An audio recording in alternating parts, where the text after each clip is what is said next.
tea and just forgot about it. Oh well, I'm too lazy to get it now. Alright guys, welcome to the big daily episode number 4. Episode number 4. So this one's going to be about Showtime versus Nerchio, the finals of DreamHack Tours. It's going to be the first map, the most hype map, where Nerchio attacks in 5 places at once, tears Showtime to shreds, and everyone was like just stunned watching this, losing their crap. And a lot of Protoss players were also like, well, that's just bullcrap. How the hell do you stop that? So today we're going to be looking at, okay, how did Nerchio execute such a perfect multi-pronged attack? How did he get to that point in terms of being very efficient? How did he set up the attack? How exactly did it come together? But then we're also going to swap sides, look at it from Showtime's side, and we're going to kind of look at what the hell can Protoss actually do to stop this, and try to come up with a few solutions for that. So whilst we are going to go over the Zerg opening build order a little bit, for both sides it's going to be a very greedy play. So the main things we're looking at though is concepts today of, yes, there can be a very perfect attack that can be set up, but we're not necessarily going to be looking at how to stop the exact attack itself. It's also about stopping it being so easy for your opponent to get to that point, finding ways to interrupt them, also putting more pressure on, and the kind of hidden value of both map control and pressure, and making it very hard for your opponent to set up and do these sort of things. So let's just dive on into game right now, and let's take a look.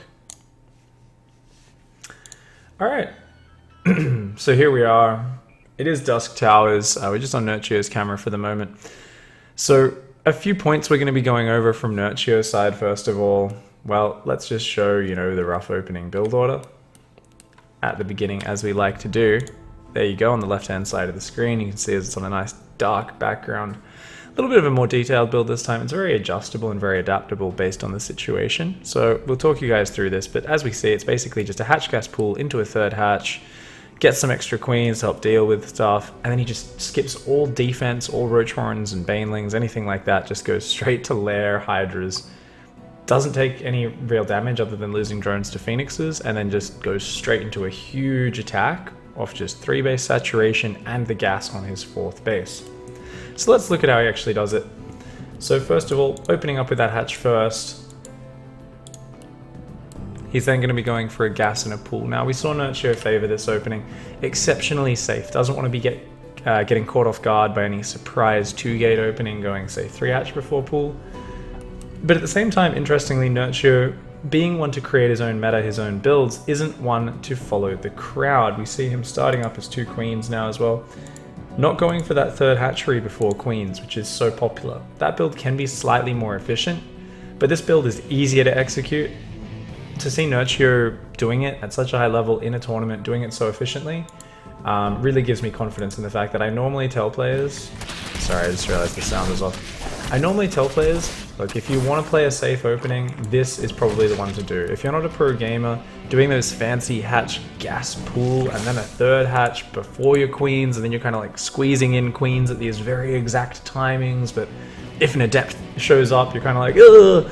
You're trying to, you know, you're basically trying to play a masterpiece on a violin while dealing with adept pressure. And it's like, cool, you can perfect that, but the moment your opponent puts on some weird pressure, you've got to adapt, you're going to make a few mistakes. Whereas Nerchio's opening here, a lot easier to execute, and just a little bit safer against early game aggression. Now what we do see is quite interesting, is Nerchio is already planning to go up to 4 queens and quite a bit of creep spread.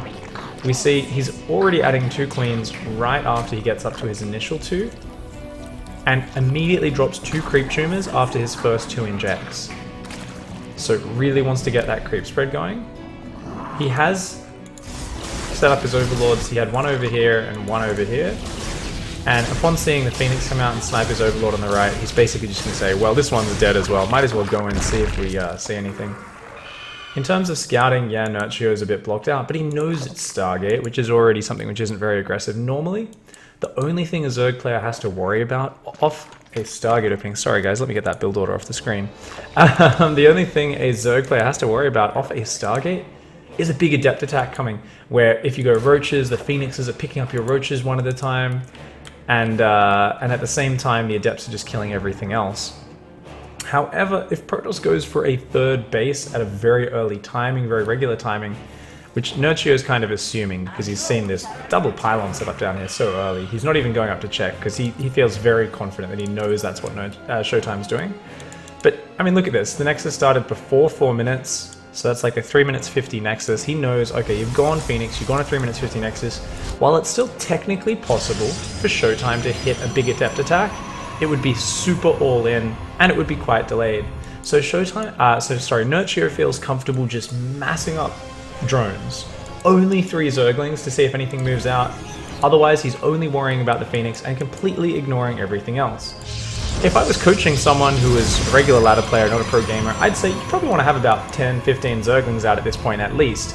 And you want to poke into their natural a bit more aggressively, kind of like what he did with that Zergling, because you really want to get eyes on any Adept push early, because you're going to need to build plenty of Zerglings to wrap around it.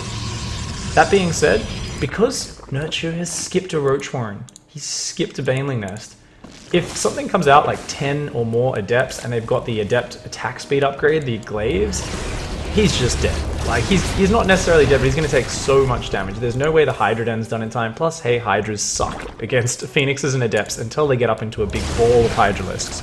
Zerglings just not going to do well once the Adepts get up into that big number. And whilst Queens are decent at fighting Adepts, I mean, they don't die very fast, but they don't kill them very fast either. And there's no way for such slow units like Queens to keep up with Adepts. So the one thing Nerchio was playing greedy against this game was definitely the threat of an Adept follow-up attack combined with these Phoenixes. But these are the risks you take at this level of play. Nerchio is saying, I don't think that's very likely. I saw the 3rd Nexus. I don't think Showtime's going to go for this weird delayed Adepts timing off this. That would be such a strange move. So he is just going to play exceptionally greedy. So let's go back a little bit here and look at how he did this, because I really do want to point out just how bloody efficient he was this game. Like, seriously, Nerchio, because he cuts those corners, because he just gets out his Queens nice and early, he gets down just a single Spore in each base. So we see here, he thought about putting a Spore down because his Overlord's dying. Now this is actually a really good point. He actually cancelled though. He was like, nah, we're not going to put that down just yet, because he knows there's only 2 Phoenixes out, and you only really need to worry once there's 3, or really 4 Phoenixes is the scary point. Once they have 4 Phoenixes, they can pick up a Queen, and with 1 lift, kill the Queen. With 3, it's going to take 2 lifts to kill, so already it's a little bit energy inefficient. And a lot of people are like, well, yeah, but I mean, even 2 or 3 Phoenix can come and kill my drones. What you've got to remember though is a Spore Crawler will never ever protect you from that. So having the Spore Crawler here, it's to protect the Queen, it's to protect the Overlords, and it's only once they get to that 3 or more Phoenix count that your Overlords are really threatened, that your Queens are really threatened.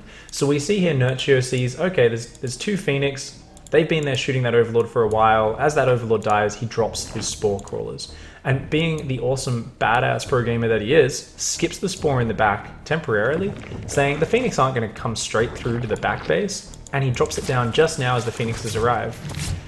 He also, because it's only a few Phoenixes, he can afford to pull all of his Queens together to chase those Phoenixes off. He knows that this was a 1 Stargate opening, and it's very rare for Protoss to open up a 2nd Stargate that they add on later. If they go 2 Stargate, they normally add 2 Stargates at the exact same time. So Nerchio is saying, that's alright, we'll just go up to 5 Queens, we'll have a few Queens kind of walking around a little bit mobile. It's a little bit risky to have them out in the middle, if you're not going up to like, say, 7 Queens. So he's going to have to be a little bit careful with them. There we go. Nerchio realizes that, pulls back to the Spore Crawler.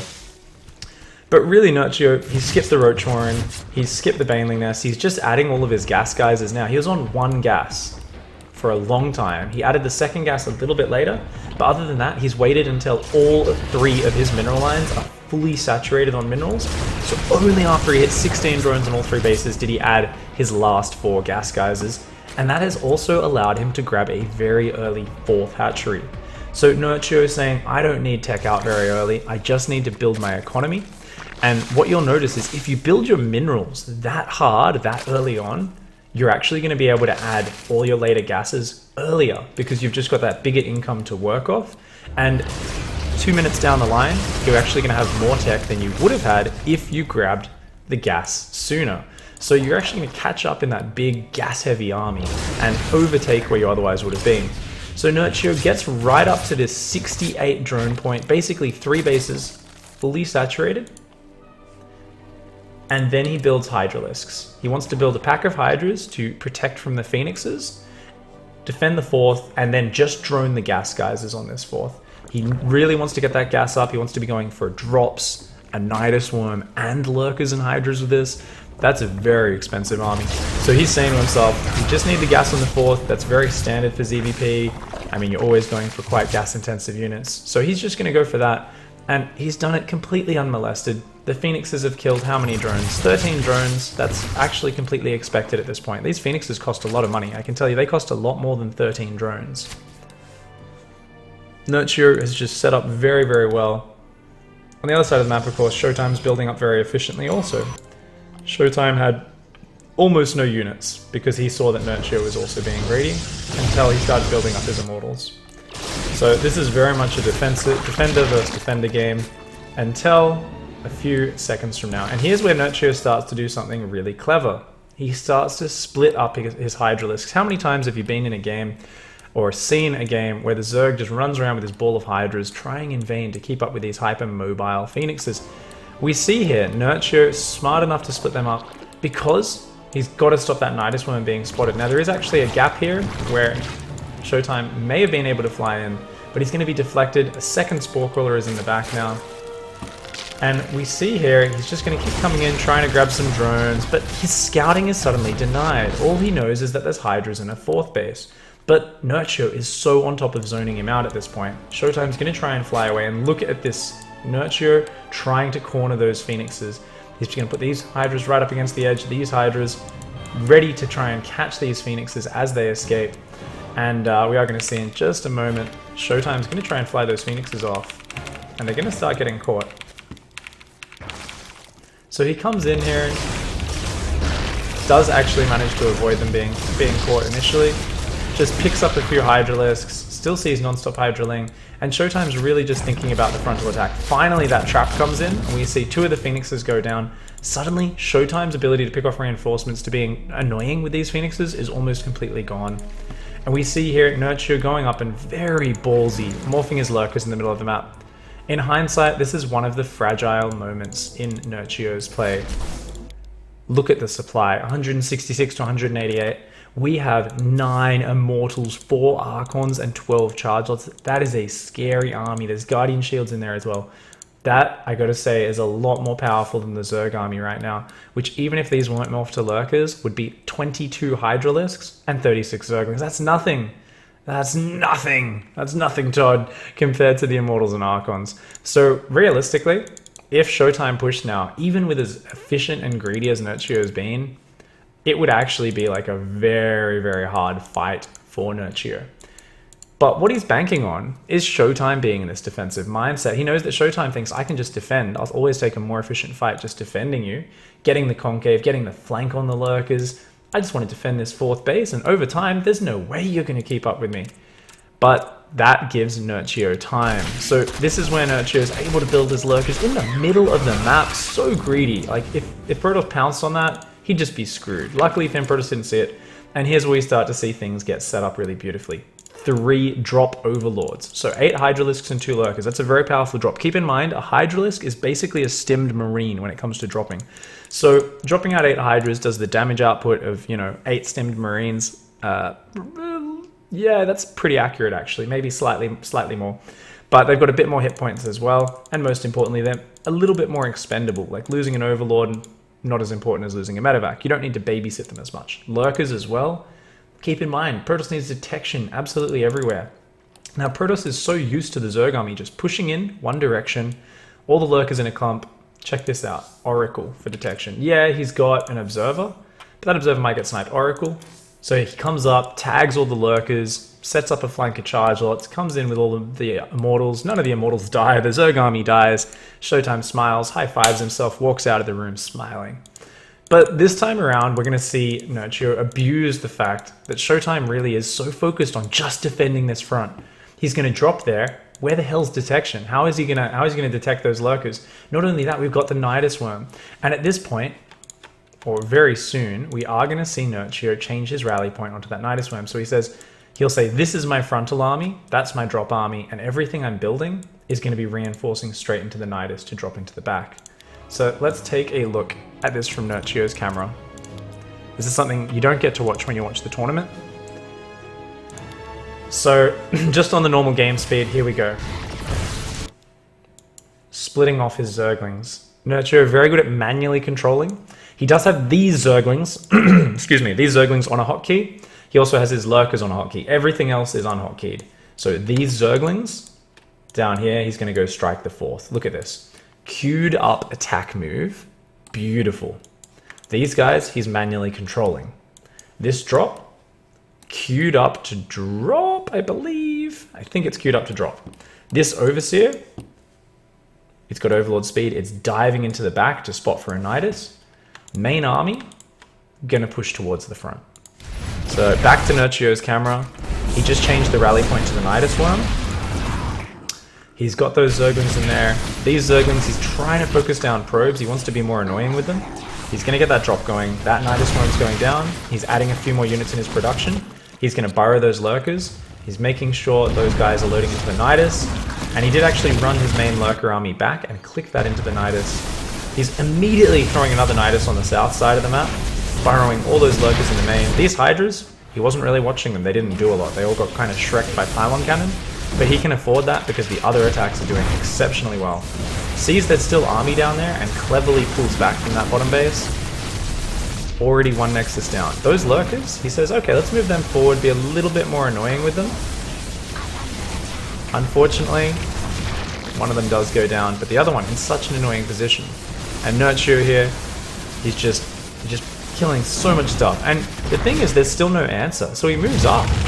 This is not that big an army, keep in mind. And this is where the clutch decision happens. The moment he sees that Showtime's all the way back there, he's done exactly what he wants. He's pulled Showtime out of position, he loads back into the nydus worm, and just unloads everything on the south side. He was waiting for that to happen. He knew there's still part of the army down here, but he knew he had to pull at least half of Showtime's army away so that it couldn't reinforce. moving his units in, yes, it's not the cleanest fight, but that's because it's impossible to micro in 5 places at once while keeping his macro up. Notice his money is incredibly low, he's still reinforcing.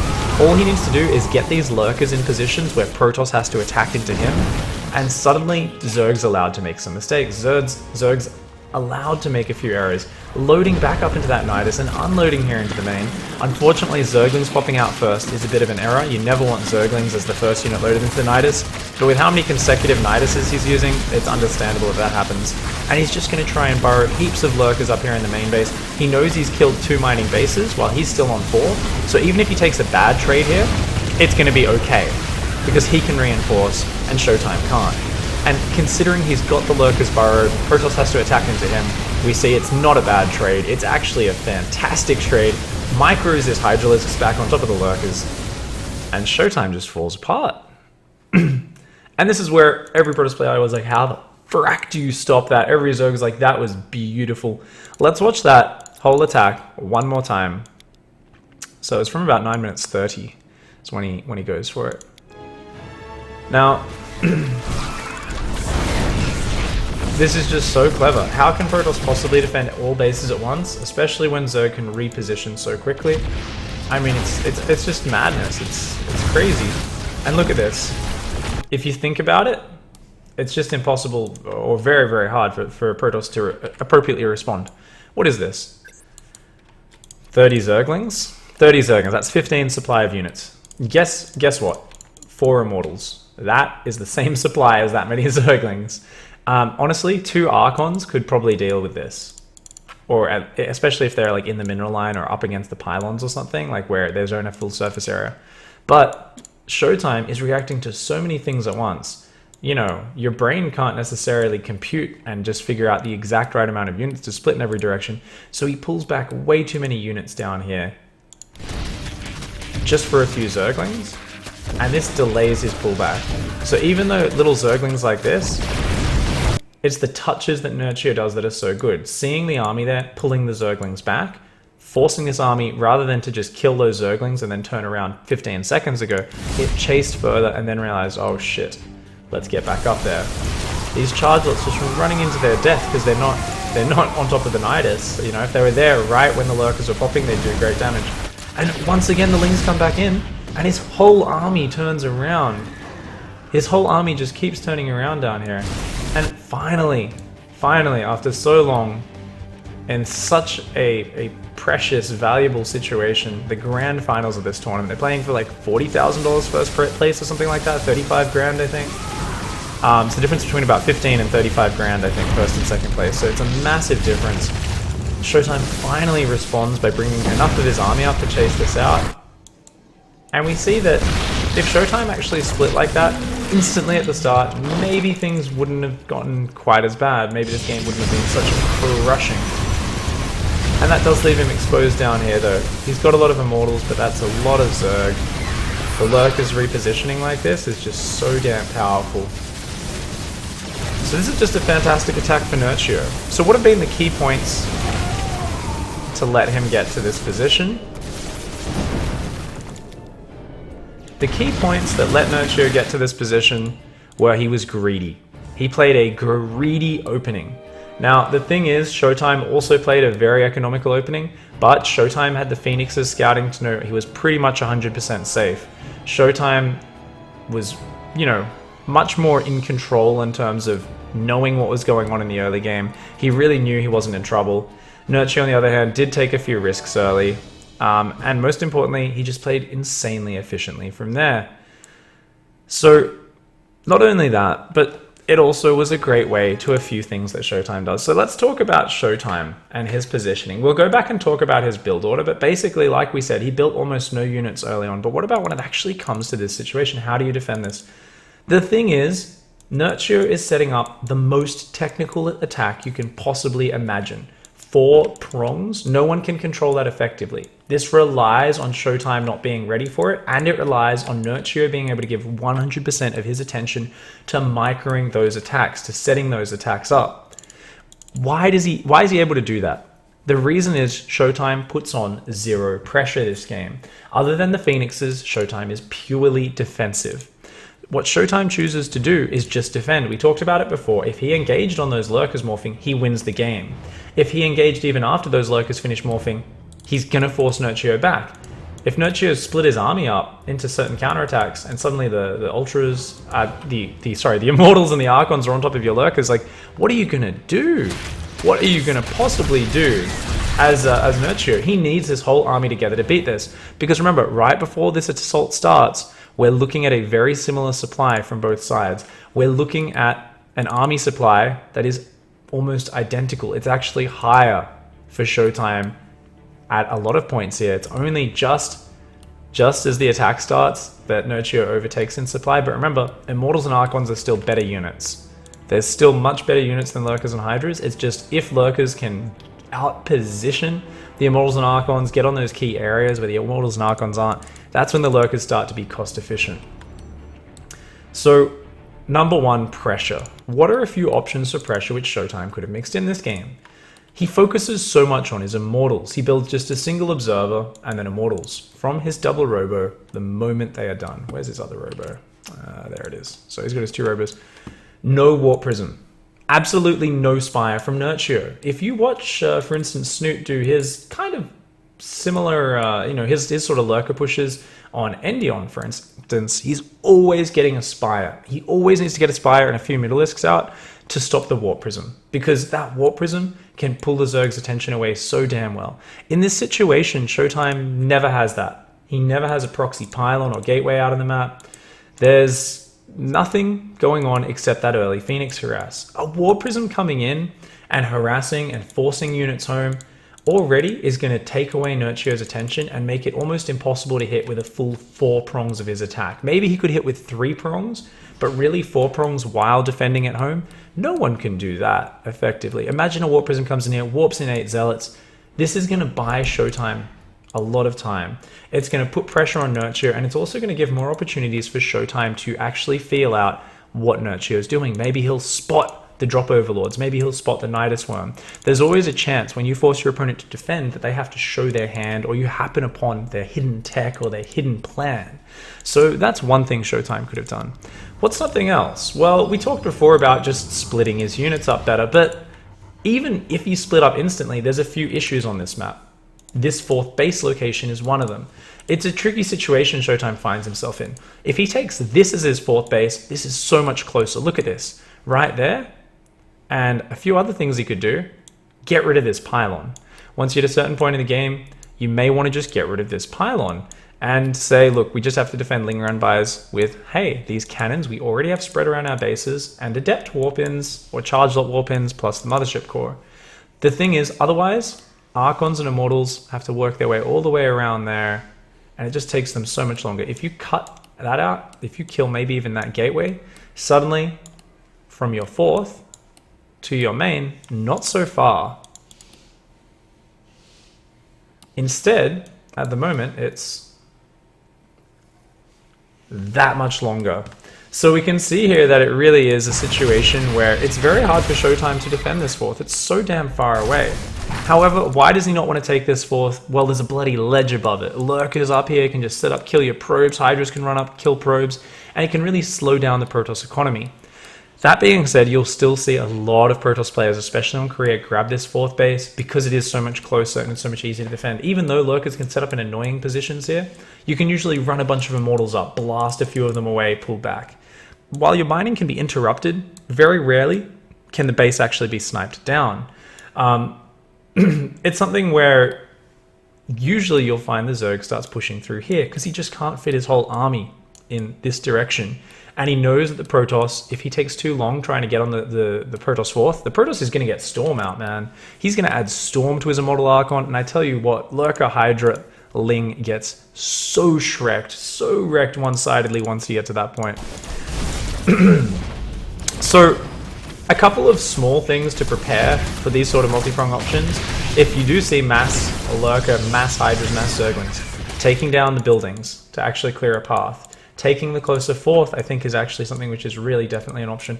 I really do think the number one thing, though, is pressure. Having that Warp Prism out, putting pressure on the Zerg is going to be so important. It's going to make defending this 1,000 times easier. Let's look one more time at the reaction, though. The Zerglings have run in. Showtime has the majority of his army on one hotkey. He's splitting off some Zerglings, as well as this Rallying Immortal, to deal with it. The Mothership Core is floating in the main base. He pylon cannoned here, which is decent. This Phoenix is just chilling. Now that Phoenix, especially imagine if he kept 3 or 4 Phoenix up, rather than just one, because he does actually lose another Phoenix. And imagine if he just kept them chilling over here, or patrolling, you know, one patrolling up there, one patrolling here. You can see he's kind of watching for it. He's got a Phoenix patrolling up there, he's got a Phoenix patrolling down here. But he doesn't actually catch the drop. So you can see already, just killing those Overlords as they come, if he even just kills one of them, or being able to pick up Hydralisks as they land, already have a Zealot Warp in, that would have helped out Showtime so damn much. So Showtime, I think, should have been a little bit more spread with those Phoenixes. Even just keeping those 4 Phoenixes alive earlier, or I think he was up at 5 at one point, would have made his life 1,000 times easier. If he can cut off this attack here, this attack's such a huge distraction, then he would have been in a much better position. Now, when he defends here, he still has no idea what Nerchio is committing to where. So what's going on? Oracle. He's building an Oracle now. This Oracle should have been out earlier. If he got this Oracle out a minute ago, already was tagging the army, he would know exactly what's going on right now. He would know 100%. There's Overlords flying into my main. There's Lings splitting off to the right. There's Lings coming in here. He wouldn't be reacting, he'd be preempting. He'd have the Phoenixes hunt down those Overlords as soon as they load up. He would have, okay, warp in some Zealots here, have the main army chilling here. He'd see the Lurkers retreating, and he'd go, what the hell are you doing? And he'd have already shut down the other attacks so easily that at this moment, he would notice the nydus worm immediately, and he would just bring his whole army up into the main, leaving just a few units down here. So really what Showtime lacked this game was pressure and vision. This attack looks beautiful, and don't get me wrong, this will work more times in the future. This isn't a one-trick pony, but it is an attack which only worked because of a whole variety of circumstances and a few things which Showtime was missing. This attack will work incredibly well at low levels where players don't necessarily track your army that well. So hey, if you can set up a 3-pronged attack, probably don't need to go for all 4 prongs, using a nydus and a drop, and burrowing Lurkers everywhere, go for it. It's going to be friggin' awesome. But at this level, I'm sure Showtime was kicking himself for not realizing that this attack was on the move, not realizing that it was coming his way. Let's turn that game sound down, man. That's been really loud today. So Showtime could have split up his units a hell of a lot better if that was the case. These units, if they were up here, even in this messy situation where he didn't have early warning, if he simply split his army more decisively into halves, then he would have been in a much better situation. Remember, from the time the Lurker Den actually popped, that was like, what was it, 9 minutes 40, I think? Let's take a look.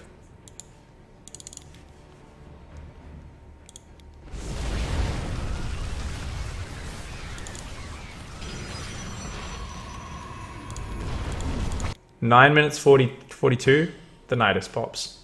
By the time Showtime actually effectively splits his army, let's take a look. He starts pulling back, turns around. That hesitation cost him a lot. Yeah, double hesitation. Obviously panic on a big stage. That always happens. Yeah, it's about a 25-second delay, maybe even 30-40-second delay before Showtime effectively splits his units. And there we see him opening up the wall. Like we were talking about before, opening up the wall, taking these buildings down, whether it be the gateway or the pylon and the pylon, is so important to defending this sort of stuff. So a very clutch move from Showtime to take down that pylon, squeeze those Archons and Immortals through quickly. It's something which definitely could have happened a lot earlier. So I'm just going to put this on Showtime's view through the last moments. And I'm actually going to take a look at the chat and see if there's any really good questions. Because we do want to think about different pieces of the puzzle here in different situations. So if you guys in chat can shout out any questions, please do, and we will we'll do our best to answer those. Thank you guys for hanging out. Let's see what's going on there. So there aren't any good questions just yet. Please do ask some. But yeah, I think we've kind of gone over the main points of this. You never want to be purely defensive in StarCraft. Even the best macro players who are reactive of all time always find ways to apply pressure, because if you're only defending, it is simply too easy for your opponent to take liberties. If you play perfectly, if Showtime perfectly kept track of the army, he definitely could have held this playing purely defensively, but it puts the onus on him to play almost perfectly. If instead, from this 6-minute mark, rather than just thinking, I just need to have plenty of Immortals to hold the attack, we see a Warp Prism squeezed out, or we see an Oracle squeezed out. If we are going to focus on just this Death Ball army, and we're not going to focus on counter pressure, you sure as hell better have guaranteed vision, and that's what an Oracle is the absolute best unit for. Squeezing out an Oracle here, 6 minutes, 37 minutes, keeping track of what's going on would have allowed that to happen. The Phoenixes, keeping those alive would have been fantastic. So Showtime, I really kind of liked when he dived in there to grab the drones, but it was a very cute move of Nerchio to have his Hydras spread all across the map. He caught the Phoenixes and shut them down.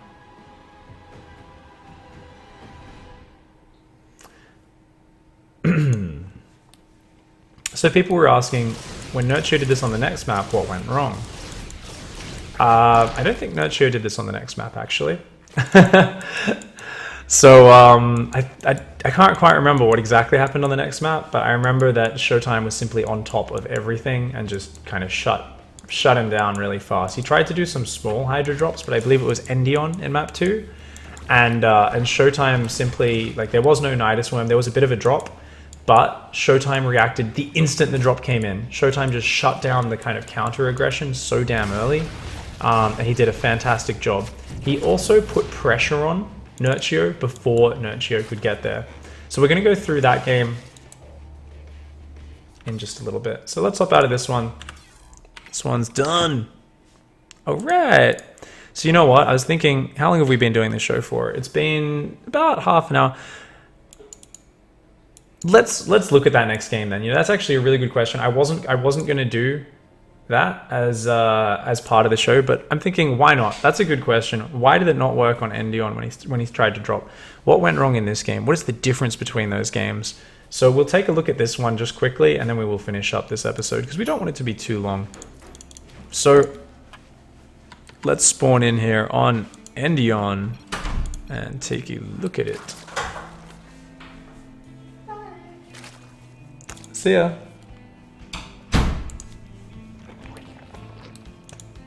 So in this game, let's fast forward through the build orders, we don't really care.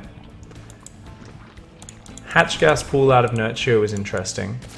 So I feel like this was not the best build order out of Nerchio, because this is a map where you can break those rocks down. I don't feel like Zergling speed gives you a lot of bonuses. Whereas I think Showtime can play a bit greedier on this map, because he can break these rocks down. Nerchio getting Zergling speed, I kind of disagree with. I wish he played a little bit greedier here. Opened up pool first. Instead he gets forced into Zerglings and Zergling speed, but he's not going to be able to use those to be counter-aggressive, because look at this, early Adept here doesn't actually get any drones. Great micro out of Nerchio, but the Zealot's already breaking down the rocks. The Adept's going to help break down the rocks. And these Zerglings, I mean, if they can surround the Zealot and the Adept, then that's going to be okay. But Showtime very easily could have knocked those rocks down already and taken the third base. However, we actually see an Oracle out of Showtime this time around, as well as 3 gateways. Not playing crazy greedy, wants to play somewhat safe. He's going to take down those rocks.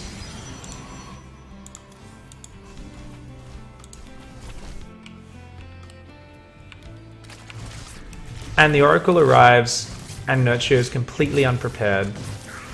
So personally, I feel like Nerchio didn't play the map too well this time. The Oracle only gets 3 kills, a bit of missed micro there. Should have been able to kill 4 or 5, considering the base was unprepared. Actually, maybe that second queen was a bit closer than I realized, in which case, no, that makes sense.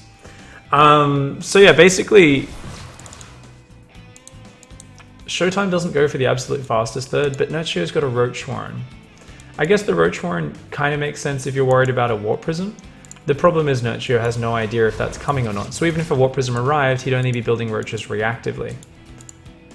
And that's why I feel like Nerchio's build, the Zergling speed, the Roach Warren, he just doesn't feel like he's cut as many corners in the previous game. So already I feel like he's not in such an amazing position. The Oracle's getting some nice scouting this game, and I'm quite sure Showtime keeps that alive for a very long time to see what's going on. Showtime is able to add Forge, Twilight. He's going to add the double Robo soon as well. He's going to add the other Robo at the third, or maybe just going to delay that for now. So already we see Showtime thinking about taking the rocks down on the 4th. Nerchio, last time, remember, he had a very early 4th base. This time around, the 4th is not quite so fast. It's delayed about 30 seconds. He is going to skip any sort of Baneling Nest. His Evo chambers are going to be going down, as well as Hydra Den as soon as his lair's finished. And he actually goes for double Hydra Den here. And if we look down here, we see a mistake where he goes for 2 more Hydra Dens. So I feel like Nerchio made a few inefficiencies in his macro this game. Interesting thing I didn't point out last game, by the way, guys. Nerchio in ZvP always focuses on the attack upgrades. He ignores Carapace because he's all about the damage. He wants to kill those Protoss units, those expensive units, so damn quickly. So I think that's a really cool thing for us to note and pay attention to.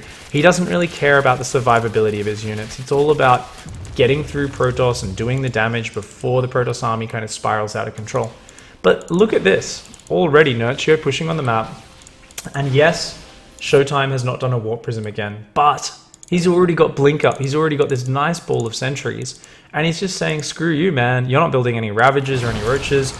You're being really greedy early on. I'm just going to start pushing in. Look at this. Already killing the creep, already pushing back. And it's not like he's doing this off an all-in. This is 66 probes behind this. And behind it, he's added the second Robo. He's added the Robotics Bay. So he's just going into Disruptor production. And Disruptors absolutely crush Hydras and Zerglings. Now, if you end up in the situation where they drop the Nydus Worm, they hit you in 4 places at once, Disruptors kind of suck. Because Disruptors, you need to dictate where the fight is. You need to be in the right position. So if your opponent's behind you, suddenly things get really scary. Your Disruptors on their own aren't very powerful, whereas you can split Immortals. They can fight just about anywhere, and they're always going to be quite decent. They're still stronger when they're all together, but you can split them up. Disruptors, you can't.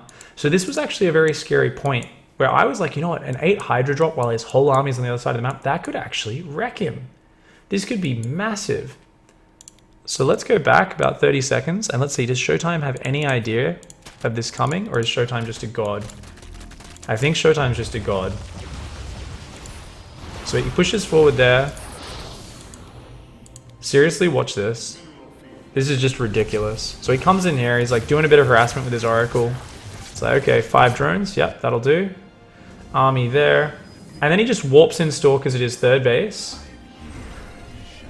Okay, that's just his warp in point. Okay, that's why he warped in the Stalkers there. Here we come. The drop should be landing. Whoa. I think we can see the drop. Yeah, okay, we can see the drop on the minimap just because we're an observer, even though we're on his camera. So that is just the observer interface showing us that. He's taking his 4th. And look at this. The moment they come in... Okay, that was luck. This was a really fortuitous moment for Showtime. Showtime actually started warping in those Stalkers just before he even saw the Overlords, because this is his reinforcement point, and brings his Mothership Core up. So check that out. The timing on this is just so lucky, man. So I thought Showtime was a god, but it turns out he's actually just quite lucky in this specific scenario, and this is how it happens sometimes. He is a god as well, of course. He played this game amazingly well. The warping in the Stalkers brings the Mothership Core up, instantly pylon cannons, Stalkers get on top of it, and those Hydras just get shredded. We see the difference between if some Lurkers burrow a whole bunch of Hydras come out while Protoss is distracted in multiple areas, and Protoss just seeing an attack, responding immediately, and shutting it down. Already though, look at this. Nerchio can't attack in 4 places at once. All of his Lurkers are at home. He's so afraid of that army just pouncing on top of him. He's managed to split off some Hydras, some Zerglings, but he's already lost his drop. So already he's only counterattacking in one position. This is something which is very easy for Showtime to deal with. He's got Disruptors coming out. He can do a single Stalker warp in and deal with that while keeping the pressure up. So Showtime here did a very good job of simply keeping the pressure on. And I actually thought Nerchio in this game might go for a Viper Rush. I can't remember if he goes Infestation Pit. I remember in one of the games thinking like he might do that. But in actuality, he's just staying on this composition and trying to use positioning to win. But with those Disruptors out, that was a really bad double Disruptor shot, by the way, very wasteful. It's something where, as these Disruptors get more and more, as long as there's like 2 or 3 Disruptors in each army, Showtime's army will massacre the Hydras. Look at the supply. We've got +2 Blink Stalkers versus +1 Hydras and +1 Zerglings. So overall, better upgrades for Protoss. Not only that, it's bloody equal army supply. He's up 4 army supply and he's got Disruptors. Zerg will always lose a front on engage. The only way Zerg wins is if he can get a nydus in the main, if he can drop here and just hit 4 places at once. But he can't do that. Showtime's been the one putting the pressure on. He's been the one keeping the vision up with his Oracle earlier on in the game. His Oracle's still alive. He's the one who's dictating the pace, putting the pressure on, and really seeing that Nerchio's only plan is to just stay on these Hydras, Lurkers, and Zerglings. So I feel like Nerchio needed to be a little bit greedier early on, and potentially even look to get some damage done, maybe with a sneaky all-in or big attack early, because ever since Showtime's first push got on top of his creep here and started putting on pressure, Nerchio was kind of backed into a corner where it was very hard for him to break out of. Maybe having some Ravagers to break through the force fields and just trying to crash in on top of the army would have been good. But because the architecture of the map, Showtime always had these kind of narrow, relatively narrow choke points to defend. Very hard for the Zerg player to actually counter-attack there. So I think Showtime here just played a very, very good game. It's hard to say what Nerchio could have done better here, but you simply see the difference when, number 1, Showtime has Disruptors, number 2, Showtime is the one dictating the pace of the game by being aggressive the entire time. And we see Nerchio not being able to be quite as efficient in the early game, suddenly loses so much momentum going into the mid game. So that just shows the absolute importance of being so on top of your early build orders. I definitely think this matchup is not the most fleshed out right now. I think it's a matchup which, while they can be incredible games, to play it always feels like it's sways very quickly one way or the other. And there's not nearly as much back and forth as in Zerg vs Terran. I definitely think it's a matchup which probably needs a bit more work design-wise. The power of pylon cannons and the warp-ins to deal with counter-aggression, as opposed to the ridiculous power of nydus worms and Zerg to simply dump an entire army into a position, does sometimes create one-sided games. Also, the fact that Protoss is so strong with these hard counter units as the game goes on makes Zerg, want to all in a lot. But on the other side of things, Zerg is incredibly powerful in the early stages. Zerg has so much bullshit. We used to talk about the big book of Protoss bullshit, which they'd open up, turn a page, pick a random build, and kill a Zerg and Hots and Wings of Liberty. Well, I feel like the mantle's passed to Zerg. We've got the nydus worms, and not just those big nydus worm 4-pronged attacks. We're talking about just nydus queen roach attacks, all-ins off about 40 or 50 drones. There's so many different crazy builds out there. Ling drops, Baneling drops, big Ling elevators while flooding Lings at the front. There's so many builds like that that are available to Zerg right now, and there's quite a few reasons why that is what a lot of players are favoring. So I think that was a pretty decent rundown there of two very opposite games in terms of how do we see the drop aggression just get completely shut down if the Protoss is putting the aggression onto the Zerg, keeping the Zerg worried about a frontal assault. It becomes very hard for Zerg to do that. Likewise, keeping your scouting units alive as Protoss is so important. Constantly tagging that Zerg army. If you're being very efficient with your macro, you're playing a strong macro style like Showtime does or like Neeb does, if you can keep track of their army, the Zerg can't really surprise you. And that is the Zerg's onus. If the Zerg is on that composition, he has to surprise you. Otherwise, the Zerg is going for something like a fast hive tech timing. He's going for fast broodlords. But basically, the Zerg is always trying to catch the Protoss unawares. The Protoss is the rock, and the Zerg is the guy who's trying to make sure the rock's in the wrong position so he can run past it and tear apart his probes. That's kind of the situation we see in ZvP right now, and it does create some very exciting games, but it definitely does feel like maybe it's something missing in the player's understanding and execution, but it's still a bit of an odd matchup right now. And these games can often be very one-sided because of the extreme polarization between the races. Zerg, extremely strong in the early game, extremely strong in mobility, but in toe-to-toe fights, nowhere near as good. Protoss, on the other hand, so good in those toe-to-toe fights, so good with those pylon cannons, but just has to work off so few things and is so immobile that it's often very hard to defend. And that's why I do like those sort of middle-of-the-road, let's pressure out on the map and do things like that build. I think Neeb as well as Showtime, they both look like players where when you look at how they play, they almost only lose because they're surprised by something. And usually it's a positioning mistake where their army is not in the right position at the right time. You very rarely look at what they say and say, his tech is redundant and he is just dead in this game. So it's, I think, very reassuring for you macro Protoss players, probably quite sad for a lot of the cheesy Protoss players out there, because it's very hard to cheese the Zerg when you're worrying about the 20 different cheeses he can throw at you.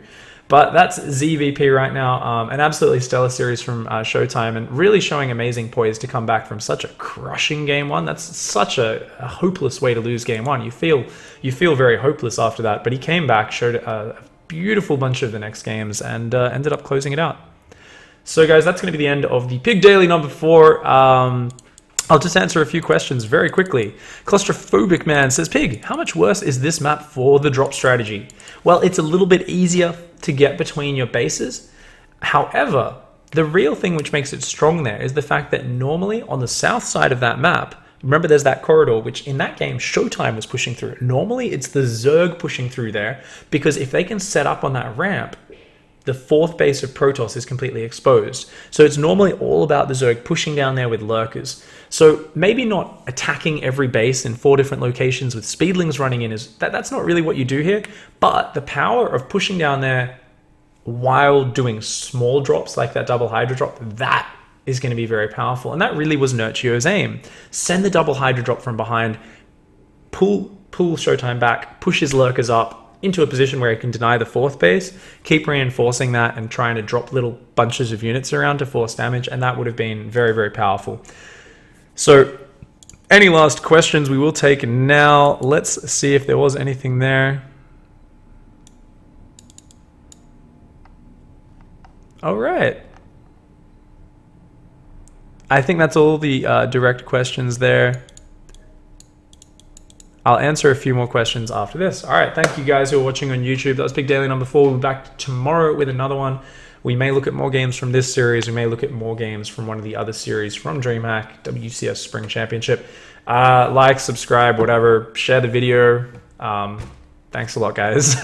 I really need a better outro. I'll see you guys tomorrow. I hope you enjoyed it. Post any questions in the comments as well, and I'll answer them there as well. See you guys.